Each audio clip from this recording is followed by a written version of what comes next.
ছাত্ৰ-ছাত্ৰীসকল, তোমালোক ভালে আছানে? তোমালোকক পুনৰবাৰ বুক কণ্টেইনলৈ স্বাগতম জনাই আজি আমি পঢ়িবলৈ লৈছোঁ তৃতীয় শ্ৰেণীৰ মৌপাঠ কিতাপখনৰ তৃতীয়টো পাঠ। এই পাঠটোৰ নাম হৈছে আমৈৰ নাতি।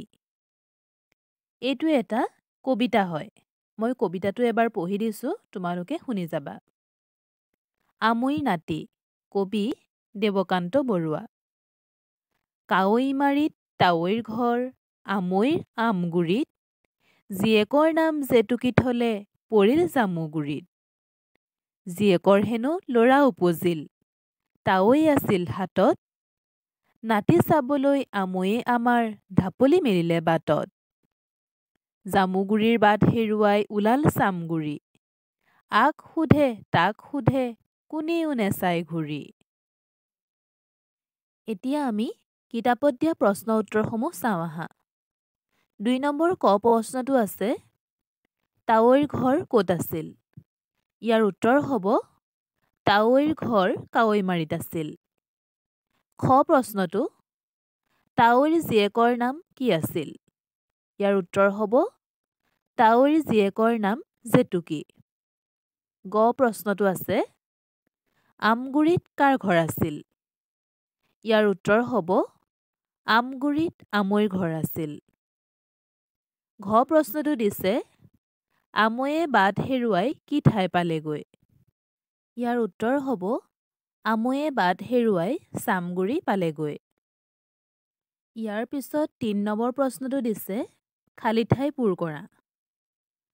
ইয়াত মই খালী ঠাই কেইটা পূৰ কৰি দেখাই দিছোঁ, তোমালোকে ইয়াৰ পৰা চাই কৰি ল'ব পাৰিবা।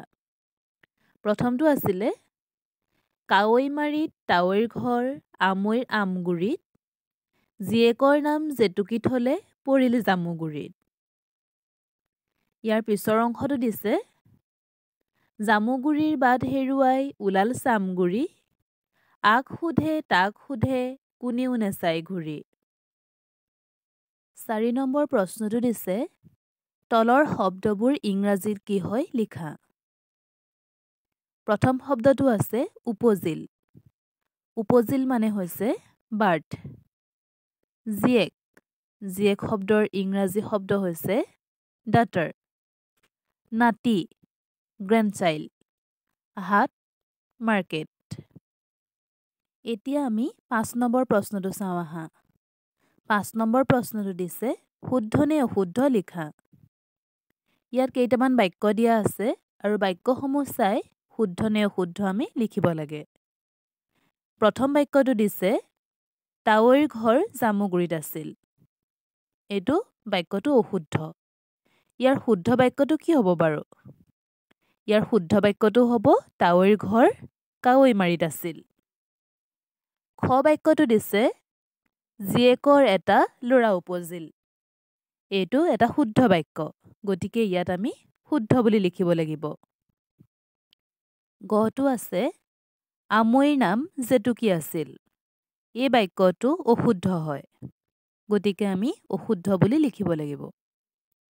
ঘটো দিছিলে, জামুগুৰিত বাট হেৰুৱাই আমৈ চামগুৰি পালেগৈ। এইটো এটা শুদ্ধ বাক্য। এইদৰেই আমি বাক্যসমূহত শুদ্ধ আৰু অশুদ্ধ লিখিব লাগিব। ৬ নম্বৰটো আছে, তলৰ শব্দবোৰেৰে বাক্য সাজা। প্ৰথম শব্দটো দিছে ঘৰ। ঘৰ লগাই এটা বাক্য হ'ব, আমি ঘৰ সাজি বাস কৰোঁ। তাৰ পাছৰ শব্দটো দিছে হাট। হাট লগাই এটা বাক্য হ'ব, দেউতা আজি হাটলৈ যাব।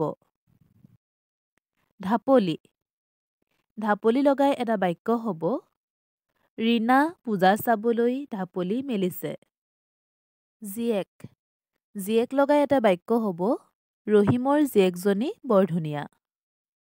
তাৰ পাছৰ শব্দটো দিছে সখী। গীতা আৰু মীনা দুয়োজনী বৰ ভাল সখী।